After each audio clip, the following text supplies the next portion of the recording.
పౌర విమాన శాఖపై లోకేష్ రివ్యూ.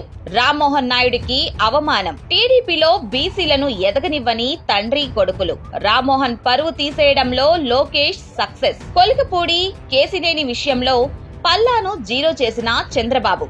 అన్నీ లోకేష్ చేతుల మీదుగానే జరగాలి. అంతా ఆయన చేస్తున్నట్టే ఉండాలి. పార్టీలో మరొకరు పనిచేయడానికి వీల్లేదు. రాజకీయంగా పైకి ఎదగడానికి వీల్లేదు. ఇది లోకేష్ తీరు.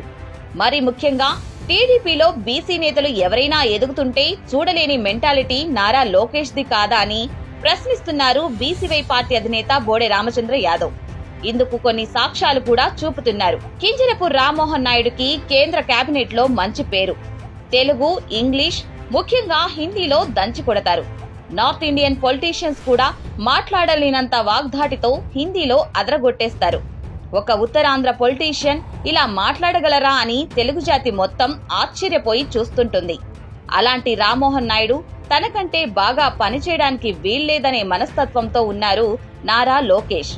అందుకని రామ్మోహన్ నాయుడు చూస్తున్న కేంద్ర పౌర విమానయాన శాఖలోనూ తలదూర్చారు. ఓవైపు ఇండిగో సమస్యను ఎలా పరిష్కరించాలా అని కేంద్ర మంత్రిగా రామ్మోహన్ నాయుడు తలమునకలై ఉంటే మధ్యలో వేలు పెట్టారు నారా లోకేష్. ఇండిగో సమస్యపై రామ్మోహన్ నాయుడితో సమీక్ష నిర్వహించారు. దీనిపై నేషనల్ మీడియా ఏకిపడేసింది. కేంద్ర మంత్రి చేయాల్సిన రివ్యూ సాధారణ రాష్ట్ర మంత్రి అయిన నారా లోకేష్ ఎలా చేస్తారని ప్రశ్నించింది. రామ్మోహన్ నాయుడుకు నేషనల్ లెవెల్లో ఉన్న పేరు ప్రతిష్టలు చెరిపేసే ప్రయత్నం కాదా ఇది? పౌర విమానయాన శాఖను కూడా తానే చూస్తున్నానని సిగ్నల్స్ పంపడం కాదా ఇది అని ప్రశ్నిస్తున్నారు బోడే రామచంద్ర యాదవ్. టీడీపీ రాష్ట్ర అధ్యక్షుడిగా పల్లా శ్రీనివాస్ యాదవ్ సమర్థవంతంగా పనిచేస్తున్నారు.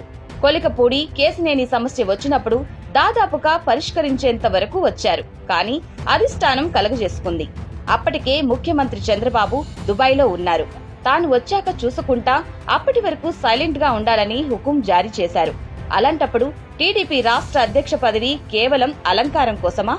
బీసీలు రాజకీయంగా ఎదుగుతుంటే చూస్తూ ఓర్వలేరా? బీసీ నేతలు ఎంత ఎదిగినా తమ చెప్పు చేతల్లో ఉండాలనే అహంకారమా అని ప్రశ్నిస్తున్నారు బీసీవై పార్టీ అధినేత బోడే రామచంద్ర యాదవ్.